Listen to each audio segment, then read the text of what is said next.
second. I'm gonna give it.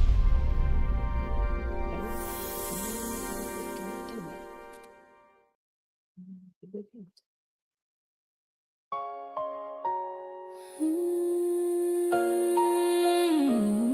Yeah. Oh.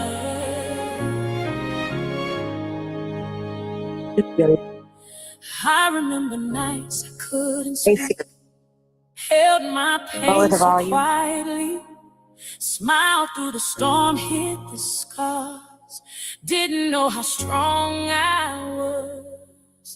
Broken pieces on the floor, tried to be what hurt me more.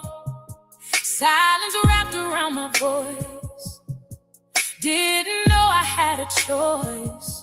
But God saw every tear I cried, every time I asked him why. In the dark he called my name, said, my child, you will rise again. What was meant to break me built the strength inside. Now I walk in purpose, I don't have to hide. Love yourself, you made it through the fire. Love yourself, you're walking in his light. Every scar, every tear had purpose. Now you rise, stronger on the other side. Love yourself, love yourself.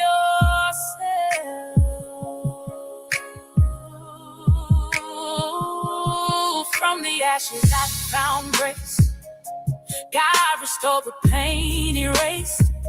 Now my voice won't be denied. I was chosen for this fight, for the women still in fear, for the ones who need to hear.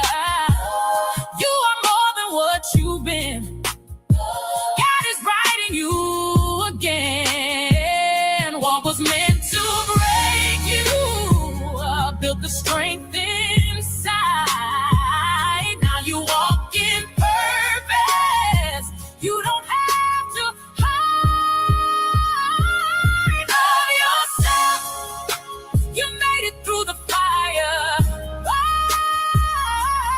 Love yourself, you're walking in his light. Every scar, every tear had purpose. Now you rise, stronger on the other side. Love yourself, love yourself. He carried me when I was weak, gave me strength to finally speak. Now I stand and testify, what I lived did not define. I am healed, I am free. This is who I'm called to be. Love yourself, you made it through the fire. You made it through the fire. Love yourself, you're walking in his light. Every scar, every tear had purpose. Now you rise, now you rise, stronger on the other side. Love yourself, you are not what hurts you. You are who God says you are. Love yourself.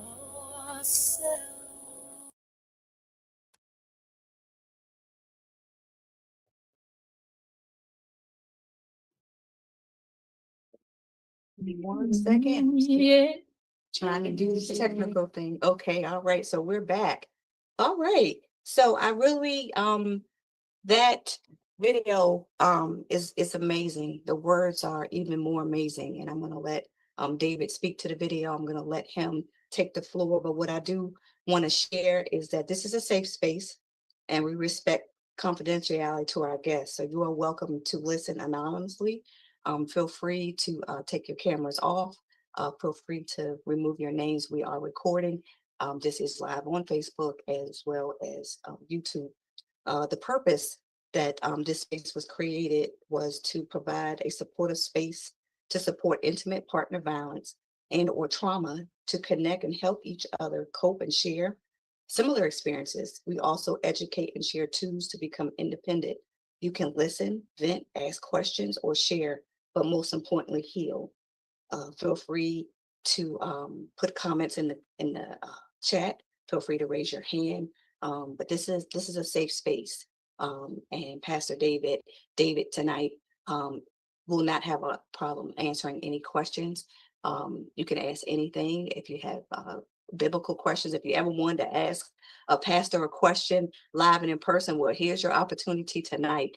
He is very biblically based.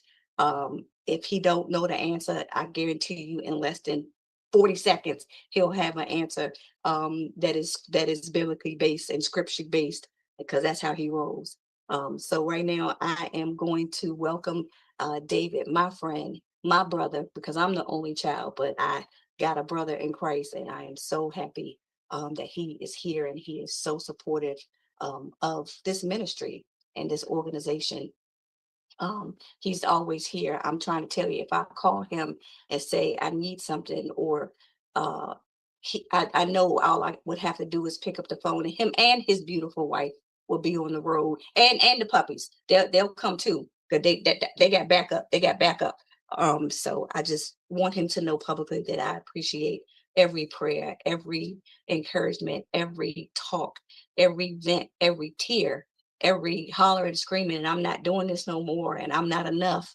All the words of encouragement that he has given me. I feel like I have known him all my life. And so I just want to again give you your flowers and tell you how much I appreciate and love you. So guess what? I'm actually going to be quiet. I'm going to go on mute, and I'm going to let you have the floor.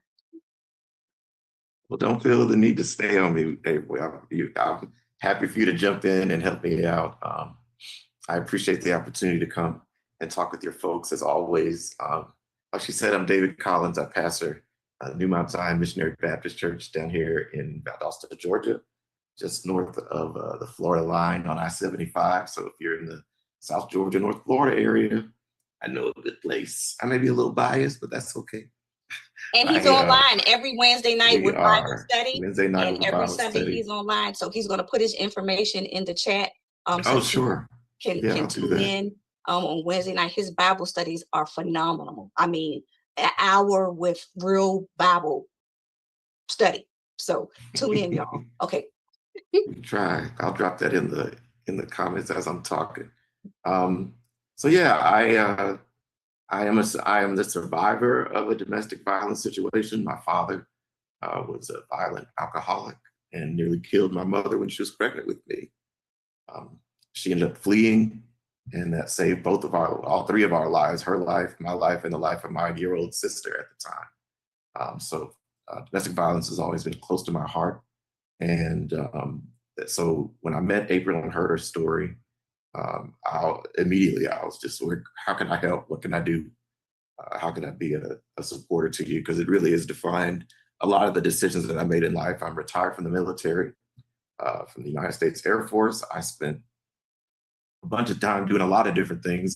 Most of my time I spent as a special agent for the Air Force Office of Special Investigations. So it's like NCIS, but for the Air Force. And most of that, I was a child forensic interviewer. So, I've talked to a lot of people on the worst days of their lives, and found that with God and with a little perseverance and a little optimism, there are very few things that you can't overcome. I say in my church often, and I was at a veterans retreat this past weekend, and I said, let's just remember, I have survived every worst day of my life so far. And I think that sometimes it's a little easier to see that in hindsight, that we're stronger than we think we are, that we are more capable than we believe ourselves to be. And you don't always see yourself clearly. So we're going to talk a little bit about what do you do coming out of a violent situation? What are the steps that I need to make mentally, spiritually, emotionally, now that I'm I've left a situation that used to define me. Now, who am I? What do I do? Um, so first thing is that even just making the decision that you plan to leave, making the decision that you're going to do something more healthy for you and your family, it represents a shift in your life. It represents um, a hurdle that you've overcome, that you're doing something new. And for those of you, if I don't know anyone's story here, uh, I will be looking in the chat if you got questions or comments or anything you'd like me to touch on or mention. But otherwise, I just want to encourage you to that it's taken, and here's kind of the bottom line up front, right? Is that it took a lot of work to make you comfortable in a dark and negative and abusive situation. And it is likewise going to take some time and practice and effort to get you out of that situation and into a more functioning and uplifting and upbuilding mindset. And we just want to help you in that regard. I want to talk about two of the things that an abusive relationship can leave you with, and they are guilt and shame. Two things that can both of those things for different reasons can hurt you and make you less likely to strike out anew and to feel like you're even worth trying. So let's talk about them. Guilt.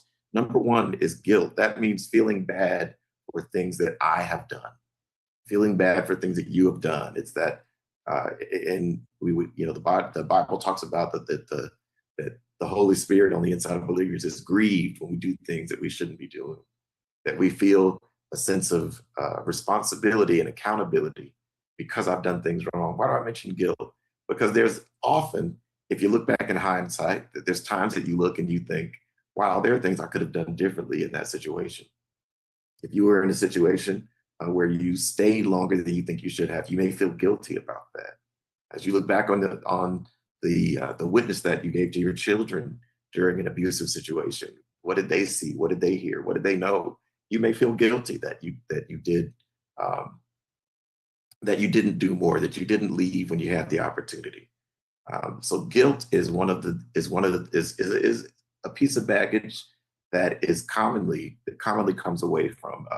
Also, you may have it. It may be that you were that you were violent in response, maybe as a protective means. That you are contributing to it in whatever way. I'm not saying I don't assume anyone's perfect, right?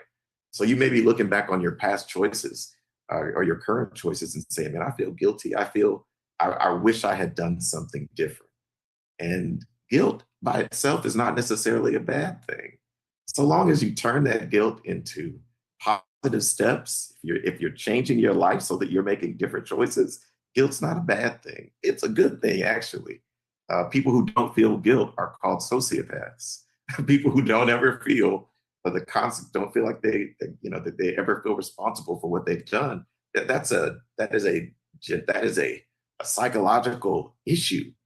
So don't feel like you can work your way through that. And a big thing that I love about Angels Haven is that it calls in so many people from all walks of life. There'll be people on here, who knows, from all over the country or the world. And what we have in common is that we value each other. I say it all the time. April said it too. I love you, and there's nothing you can do about it. To those of you who are listening, if you're considering, I want to say something, but I'm feeling bad, I want you to know that off top, I love you. I care about you. I'm here for you. And as someone who's been a special agent, someone who's a pastor, you're not going to say anything that's going to shock me. It's not going to change the way that I see you. Guilt does not change who you are. It doesn't change your value. It's our brain's way of saying, I wish I had made a different choice. And then it helps us to make different choices going forward. Now, the more insidious, the more dangerous piece of baggage, I said there's two of them, is guilt. The other one, though, is shame. And shame is a silent killer. Guilt says, I made a mistake. Shame says, I am a mistake. Guilt says, I wish I had left. Shame says, I'm going to die because that's what all the women in my family do. We sit in abusive homes. That's just who I am. I'll never deserve anything better. I'm fatally flawed. Shame is often, and especially in domestic violence situations, shame is weird, right? Because I'm beginning to feel like there's something wrong with me. And in this situation, it's often because of what someone else has done to me, not necessarily something that I've done wrong. And that is such a it's such a sneaky thing. Brene Brown, one of my favorite lecturers on shame, you check her out, Brene Brown, Brene Brown. She talks about shame a lot, and she says for shame to exist, this punishing, this overwhelming, this burdening sense that I am no good and I am broken and I can't come out of this. For shame to succeed, to survive, you need secrets. That's number one.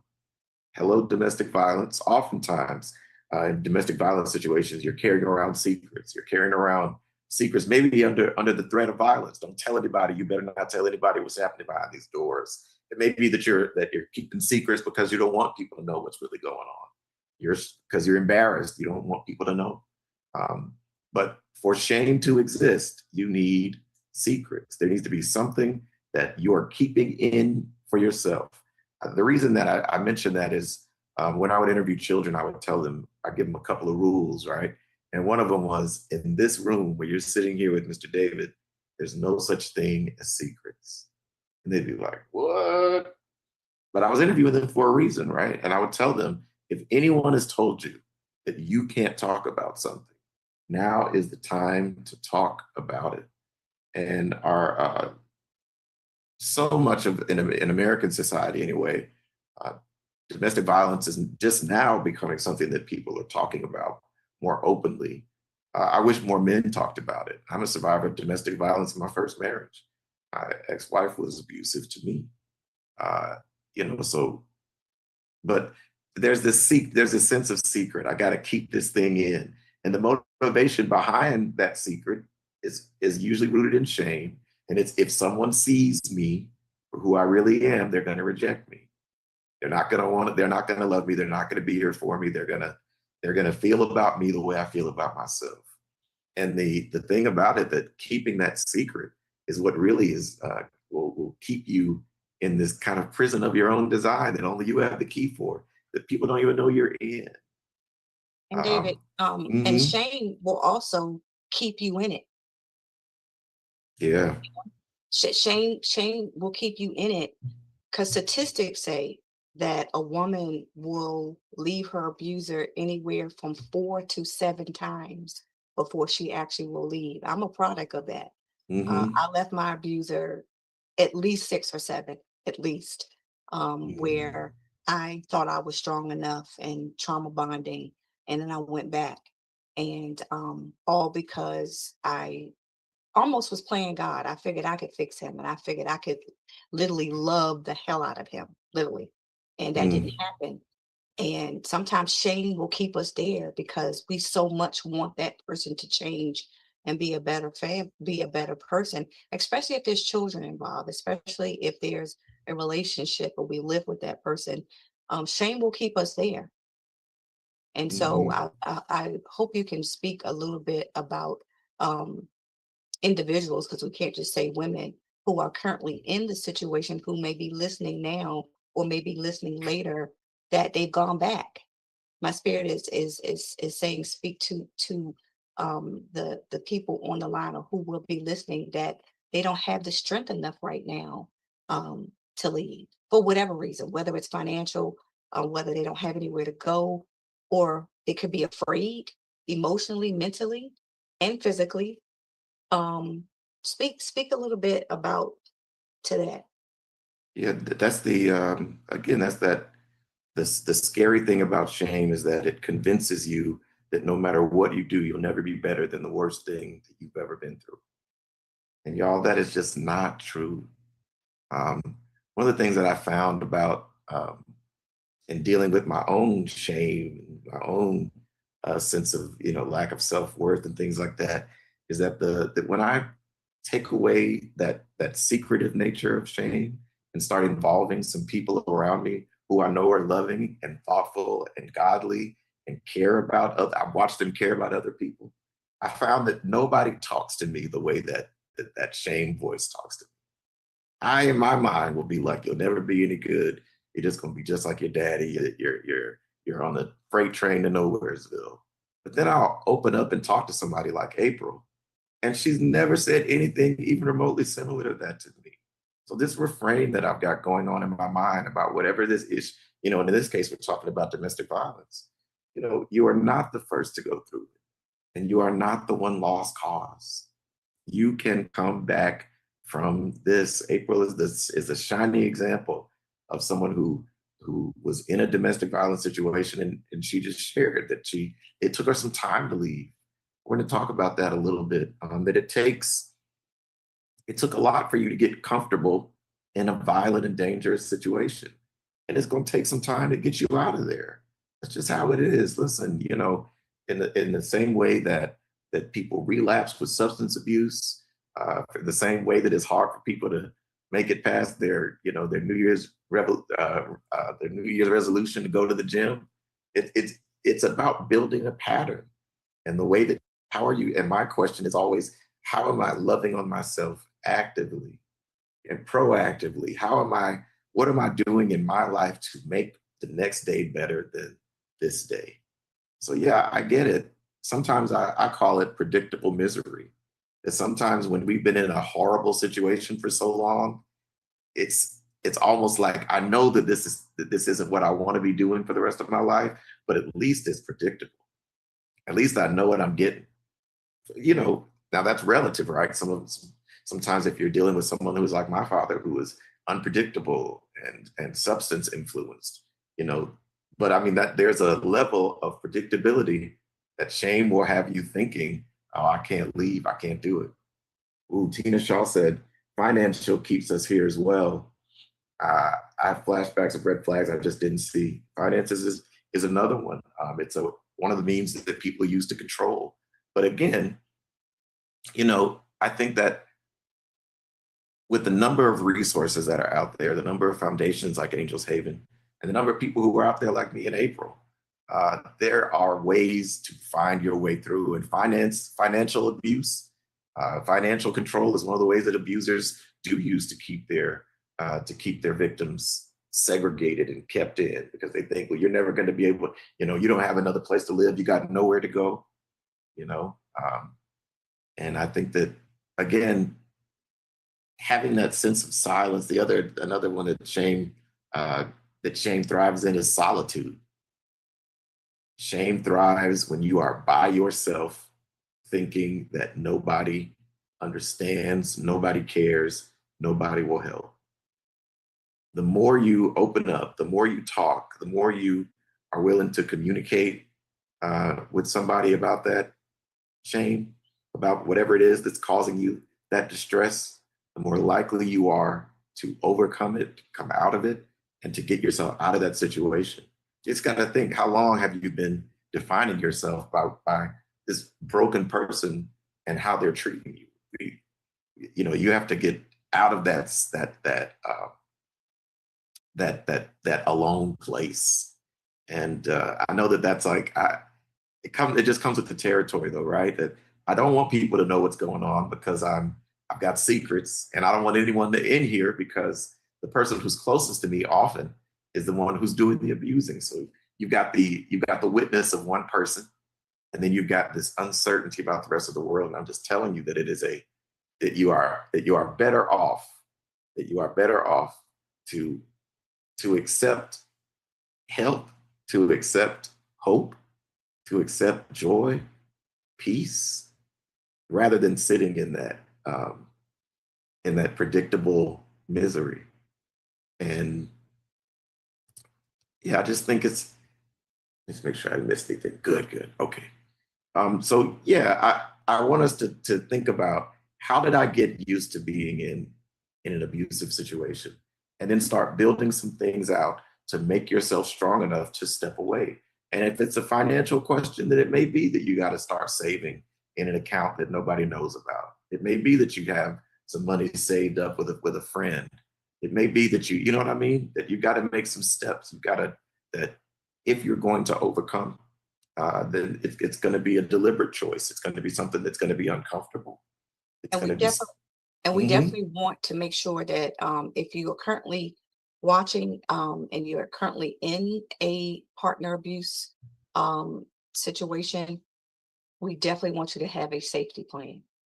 Hmm. And there are steps in place, and that you can put in place, like safe words, for a family member, for a neighbor. I think a lot of different states have. You can call 911 and just say you're ordering pizza, and then and the police officers will know to dispatch an officer to your home. But you want to have a safe word with a family member or neighbor, so that if you call them or they hear you as a neighbor and you say, I don't know, ice cream, or I don't know, whatever word you want to use, that they know to contact or that you're in danger. But if you need a safe plan, you definitely don't want to ever tell your abuser that you're leaving, because that can put you in more danger by he knowing. And so if anyone is interested and they want to know the steps on how to create a safe plan, please reach out to me. I'm going to put our phone number in the chat. I'm going to put our email in the chat as well. Please reach out to us because it is very, very important that safety plans are in place, and that you have a plan, that when you leave, to not just walk out the door. And please don't share it with your abuser or anyone who could share it with him. That I want to say that very important. We do want you to leave, and we want you to leave expeditiously, but we want you to go somewhere and be safe. We also can share with you and talk to you about protective orders and things like that.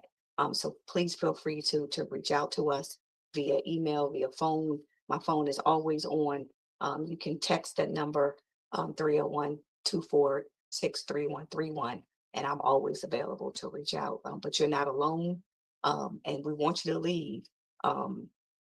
We want you to be safe, but we also want you to leave safe and be safe when you leave. So I just wanted to throw that out there, and I'm going to put the information in the chat. But you can always, if to reach us via, you can also go on the website and reach us immediately there as well.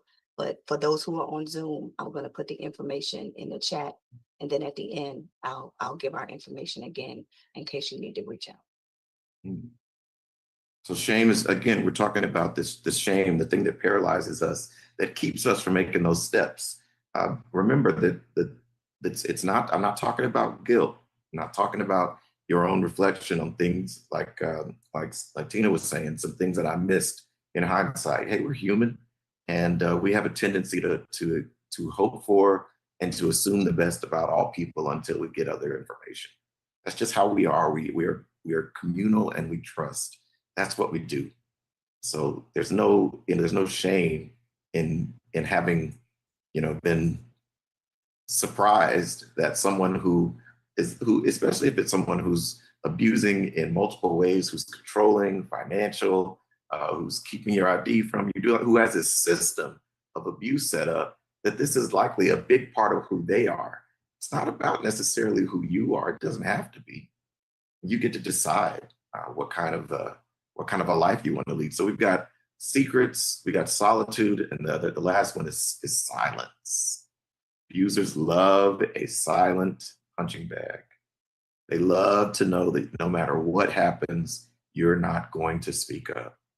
And I'm just telling you that the day you start to speak up for yourself is the day you start to see that you are not alone, that your trauma does not make you unlovable.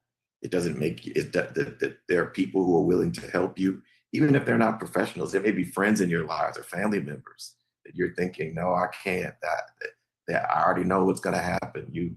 I just encourage, especially if there's anyone here who is finding themselves in that back and forth, do not do it in silence. If you're in your head doing it, I encourage you to reach out to somebody. Now is a really good time that you might be able to reach out to somebody. You can reach out to April. She just dropped a cell phone in there. I'll put my cell phone in the chat. You can reach out to me.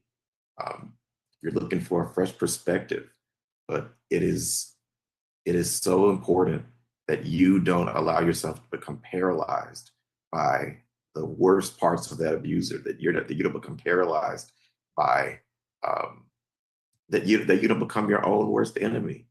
Because honestly, the shame is so scary. It's such a dark thing that you'll be looking around feeling bad about stuff you didn't even do. You'll be believing lies about yourself, that you're no good, that you deserved it, you made him mad, you're the reason that it happened. None of that can exist if we got to push back against secrets, solitude, and silence. Well, you're never going to find your way through.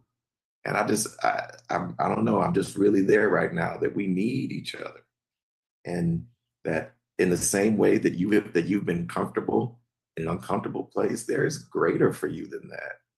And Jesus said to the disciples, and I believe it's something that we all need to know. He said, "I've come that you have life and have that life more abundantly." And I remember asking April years ago, "Are you living? Or are you just trying not to die? Are you surviving, or are you thriving?" And those aren't the same thing.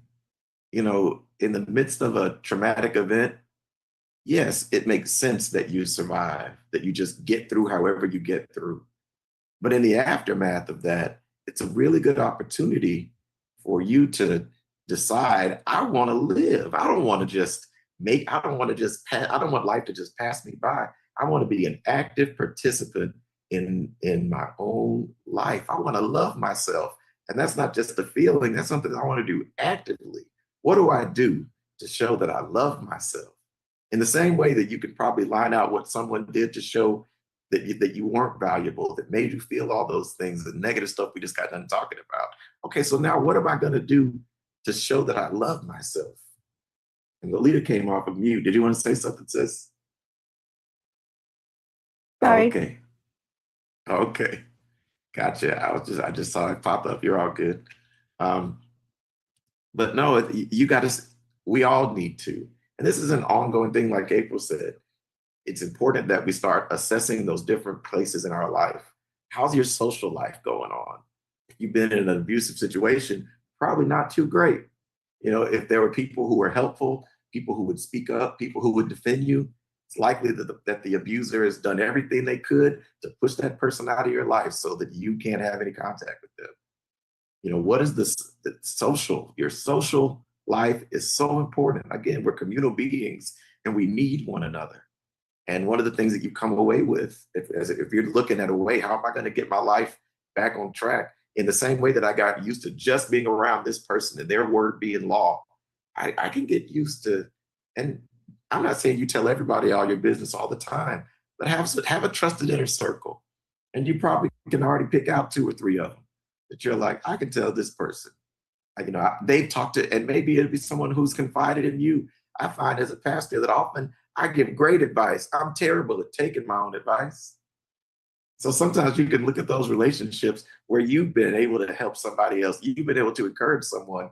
And that might be a really good person to be a resource to open you up socially. Not only that, how are you doing emotionally? Check in on yourself emotionally. How are you handling your emotions? It's not uncommon for people who are in abusive situations to default to anger on their way out, to default to handling things in a negative way. So what am I doing to make myself better off emotionally? Therapy is one really good way to do that. I'm at a therapist twice a week dealing with PTSD and seeing some of the worst things in the world for a living. But it takes time, and you've got to work on that emotional side of you. The other one is mental, and they sound similar, but mental is more, what do you know? What am I studying? What am I reading? Like April said, hey, get with me. We'll get you an exit strategy. We'll get you a safe plan so that you can leave. Did you even know that existed before she said that? Like, what do I know that is helping me to know better? You might need to learn some statistics about domestic violence or some of the common things. One of the things that helped me so much when I started going to therapy was realizing that I wasn't on an island, that I wasn't the only person who had gone through what I've gone through, and that there are good, tried and true ways to come through it better and stronger, wiser, and able to help somebody else. So mental, meaning What do I know? What are the things that I know now?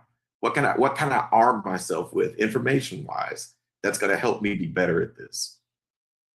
So you need to so you got your social, you got your mental, your emotional. Another one you got to work on is physical. How am I taking care of myself physically? What am I eating? What am I drinking? Here's a big one. Am I sleeping? You know, you got to be able, so many of our mental and physical health issues come from the fact that we don't sleep well. And I understand if you've been in an abusive relationship that sleep may seem like this far off concept because you've been sleeping with one eye open for years. But I'm telling you, sleep is one of those things that you've got to get together. The way that you eat, the way that you live, that finding yourself some positive ways to work out some of those emotions that you would normally stuff down, your physical. And physical also means your environment. That's why it's so important that you find a way safely, as quickly as possible out of that situation. Because one of the things that makes it challenging for a domestic violence survivor is that they're in a situation that's not safe. So we got to get you to a safe place. And then the last one I would think is not last, it just is the last one I'm mentioning is spiritual. And as a pastor, certainly that's where I come in. If you ask me what it's going to be, my answer is going to be Jesus Christ, no question about it. But you need, I think, having a sense that the world is bigger than you is really, really helpful. Having an idea that, that all things work together for the good of those who love the Lord and are called according to his purpose. That God can turn a mess into a message. Having an idea that there is something at work other than the thing that's happening to me. That maybe that in the midst of this, not that God chose this abuser for me or anything like that, but perhaps there's something bigger. Maybe there's something I could be doing for my community when I start working on my own healing. And I think that the spiritual side of our lives, we need to make sure we're taken care of. If you're not taking care of yourself spiritually, then it doesn't seem like it matters if you live or die. If you're not taking care of yourself spiritually, then you won't even be looking for a point to it all. You'll just assume there isn't one. So spiritually is a big one, y'all. It really, really is. And I always ask people, what is and it comes down to this question: what is your why? Why do I need to survive? Why do I need to get out of this? And the more you spend away from that abuser, the more you start investing in yourself, you'll find more and more reasons why it's important that you be doing better than you've been.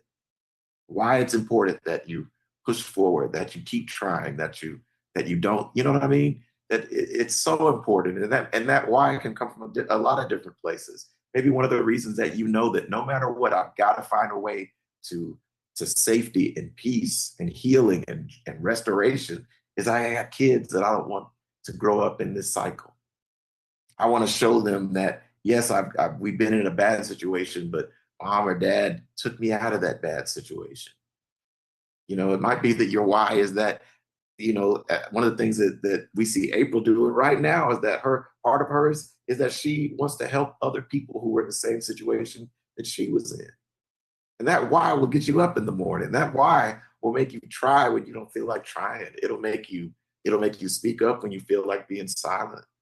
And it's just, think about that. What is the reason that I got to get up? And the reason I mentioned that on spiritual is that sometimes there'll be all kinds of craziness going on around me, and I have a hard time connecting with a why. But I got to remember that I am a treasured possession of the creator of the universe. He loves me and has invested his own lifeblood into my upbuilding. And if Jesus thinks I'm worth dying for, I think I can make it to tomorrow. I think I can, and that's why having a strong spiritual life is so important to this journey, so that you've got a sense that this is bigger than what happened last night or this morning. Or what, you know what I mean? And what I tell the ladies, and I can, and if there's any men watching, because Jesus was a king, that makes us royalty. And so when you get off balance and you feel like I'm not good enough, balance your crown. If it tilts a little bit, just balance it. Keep that crown on so you can so you can remember that you are fearfully and you're wonderfully made. And that if my daddy is a king, that makes me royalty. And sometimes we may get off balance and that crown may slip, but just balance it, right? Just balance it back because he's always there. And when we think about, and I'm not going to preach, David, but when we think about that we're made in his image, then he don't make no jump, right? And so we are good enough and we are enough. And we have to love ourselves because he loves us. If nobody else does, like Pastor David just said, God loves us. So we got to try to remember that. I know it's hard, for those who are still suffering in silence. It's hard because we don't feel it. But when we look to the Lord, which what David is talking about, that inner peace, it does surpass all understanding. And he will give you the strength. I know my favorite scripture is the joy of the Lord has become my strength. And when you think of that, and you think about his healing power and the victory that we already have in him, we can get through anything. A sense of eternity, y'all, that this matters. And having a strong sense of self really will push you out there. Now, I'll give you this one. We didn't talk about it, but I love to mention it. It's called imposter syndrome. And it's something that I deal with often. It's this idea that I'm a fraud, that if people saw the real me, they'd hate me like I hate myself. Has anybody ever felt that? Like, if you're in a situation where you are constantly being berated, you're being belittled, usually physical violence is preceded by emotional and verbal abuse, and that beats you down. And you may come away from that with this idea that everybody can see through me, and they can tell that I am just I am what they said I am, that I'm deserving of a slap, I'm deserving of a punch, that I am. And then you'll be feeling like, I'm stupid too. They're going to think I'm stupid because I stayed. They're going to think I'm weak because I'm in this situation. And I am encouraging you. One of the things that I advise, and April knows this because we've had this conversation a million times, but when you're being critical of yourself and you've got that imposter syndrome raging, one of the most helpful things for me is to consider, how would I tell somebody who I love if they were in my situation?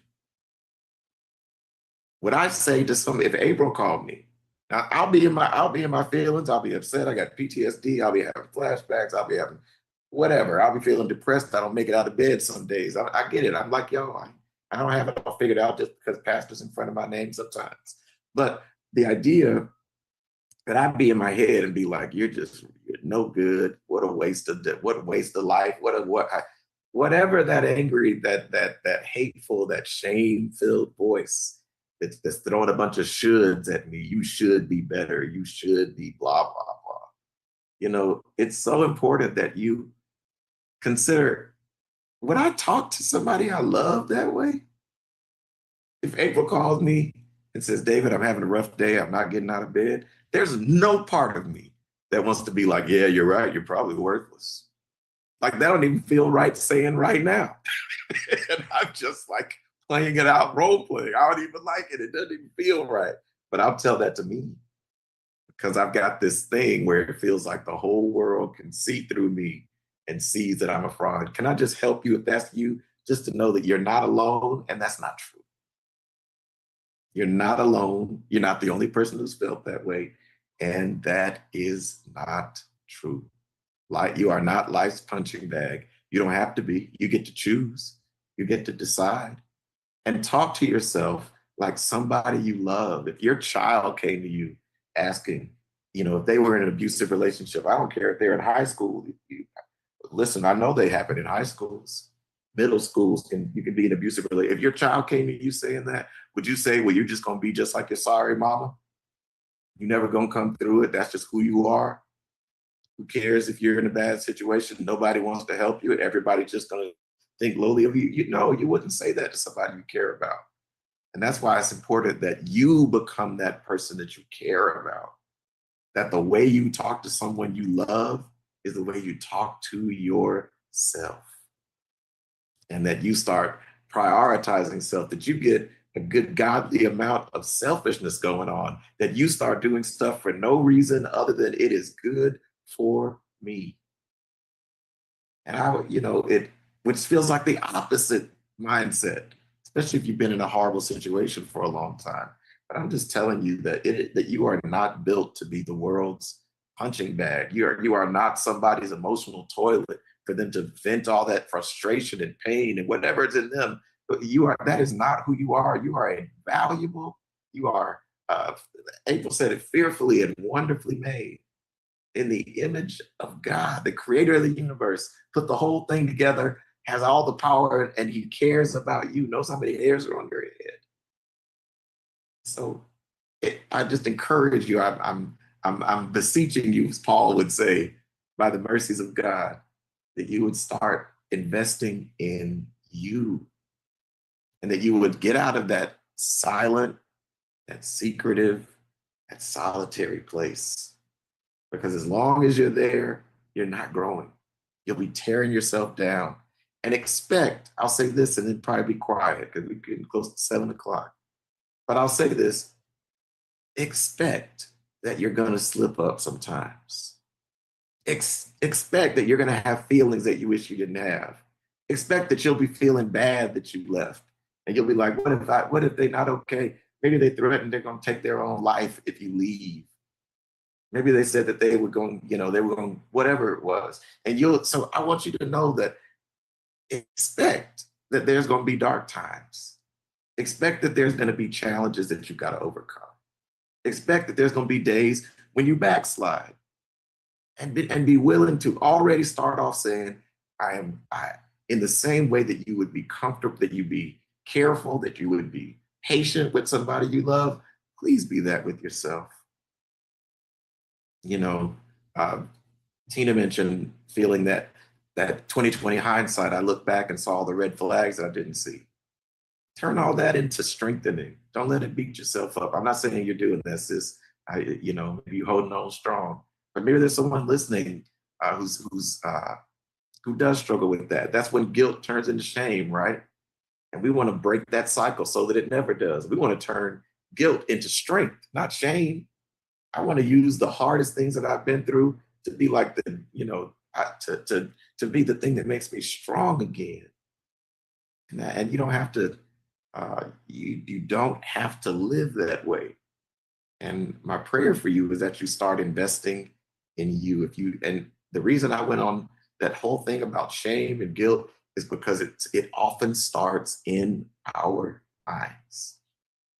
If you can change the way you think about yourself, change the way you view the future, change the way you see your value, change the way you see your contribution to the world as more than somebody's boyfriend, girlfriend, wife, husband, but you've got an entire world that is better because you're in it. You don't have to be pigeonholed into that one place where you're being hurt, where you're being abused, or where you're being subjugated, we don't want that for you. And I'm telling you, I don't even know y'all. I love you. And I'm throwing up my hand. I'll put my cell phone in the chat.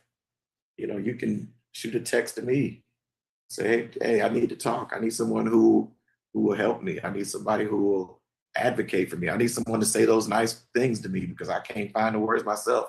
Holler at your boy. I'm not offering you perfection. I'm not perfect. Like April said, I don't know the answer to every question, but we will find it together. And I may not have been through everything you've been through. That's okay. I don't need my doctor to have been shot. If I've been shot, I need him to know how to take a bullet out. So I am surrounded, and we can connect you to all kinds of resources that'll help you to make this thing last, make it stick, and to set yourself up for success by taking care of yourself so that you don't feel so dependent on that person and feel like you need to go back. And that is a game changer. And that's what was a game changer for me. And if I could get out, and I was in my situation 15 years, I Mhm. stayed stuck. And I've now been out about 27 years. All right. And so if I could get out and thrive, and continue to trust God in the process, even on my hard days, like Pastor David said, I'm not going to sit here and pretend like every day was peaches and creams. It's not peaches and creams every day now, Mm. but I can tell you the peace that I have experienced in this last 27 years, based on the 15 years of hell that I went through. I would take the peace and the quiet over the 15 years of storm raging on a daily, any day. And so, are there resources? Absolutely. Can we provide them to you? Yes. You could be in a different state, you could be in a different country, but Mhm. there are resources out there for you. Feel free to reach out. For those who are on YouTube, 301-246-3131 is our phone number. You can email us at support@angelshaven.com. And our website is www.angelshaven.com. Pastor David has put his information in the chat. His phone number is 229-299-1932. Feel free to visit him on Wednesdays, on Facebook, and on Sundays. He gives an awesome message, um, awesome service, awesome Bible study, and I think you can reach him at David Collins on Facebook. Not hard. Mhm. And we're here every last Saturday of each month. Same username, same ID, unless it's a holiday, and then typically I will put on the website we're either going to meet the day before or the day after, but we're always here every last Saturday of each month at 6 p.m. Eastern Time. We also meet every Thursday on Zoom, and we call that the Circle of Love. And we have a guest this Thursday, Pastor Christina Beal. She will be our guest, and we have a couple of different special guests the next couple of Thursdays. Now, the Thursday night is a different username and password. If you go on our website, you can get that information, www.angelshaven.com, and go under up and coming events, and all of our information is there. But again, if you need any help, if you need to talk, if you need prayer, if you need someone um, to talk to, we're here. We're not just here on Wednesdays. I'm sorry, we're not just here on Thursdays. We're not just here every last Saturday. We're here 24/7. So reach out. Reach out so you can get the resources for your area.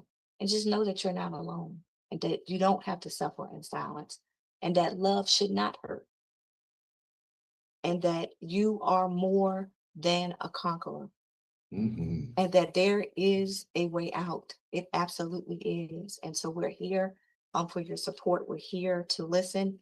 We're here to give you resources. So please utilize the information, and just know that um, you're more than what they say you are. And so I'm Mhm. going to let David close us out. I would love for him to close us out in prayer, Sure. and then we can get back to our evenings. But again, thank you for being here, David. Thank you for taking the Of time course. out on a Saturday. I know you're preparing for tomorrow. And so I thank you for sharing this time with us. Thank your beautiful wife for allowing you to share this time with us. Just please send her my love. Give her a big hug for me, I and will. tell her that I'm thinking of her often. And I hope to see you guys really soon. But again, if anybody is in need of any assistance, those numbers are there for you. And just know that love yourself first. Do something for you. You know, find something that you want to do, even if it's just soaking in the tub or running some hot water, and just really just being still, just being still. And if you need a Mhm. plan, we're here. And just like David always says, we love you and there's nothing you can do about it. But we first want you to love you, and allow God to love on you. And so I'm going to let David close us out in prayer. And we'll see you we'll see you Thursday at 7 o'clock, or the last Saturday in May at 6 o'clock. Wonderful. Thank you so much, April. Yeah, let's just pray. God, thank you for today. Thank you, Lord, for this time together. Thank you for this time of fellowship, this time of togetherness, God. I just thank you. I thank you for April. I thank you for the vision you've given her in Angel's Haven. I thank you for how she is uh, reaching out to the hopeless and the helpless and helping them to find their way out of abusive situations. Pray, God, that you would just deliver to her every resource, everything that she needs to continue to do that important work. And I want to lift up those who have taken that time of their day to be here to listen to this talk. Pray for the ones, especially God, who are in abusive relationships right now. I pray, God, that you give them the peace, that you give them the strength, give them the courage, that they would stand up and say no more. We pray that they not be burdened by shame, guilt, fear, doubt, but that they would begin to speak about these things with people who they love. Send people their way, God. Send loving, kind, thoughtful people who are willing to listen to them their way. And when the time comes, let them open up and share so that someone knows where they are, that someone can help them find their way out. God, I pray that we would focus on how we can be better to ourselves, God, but the best way we can be to ourselves is to be somebody for you. I pray, God, that you would help us to be a burden bearer for somebody else. Help me, God, to be an encourager for someone. If someone needs to talk, God, I pray that you would give me the time, the space, and the energy. I'd be able to help them through that situation and deliver them safely to whatever resources they need, God. Just pray that you would just be with us now. And as we go back into our normal lives, step outside of this call, I pray, Lord, that you would strengthen us for the days that are ahead. We don't know what tomorrow has in store, God, but we know that you hold our tomorrow. So, Lord, I just pray that you would help us to have peace about that, no matter what we face. Lord, we just love you, honor you, and praise you in Jesus' name. Amen. The recording has stopped.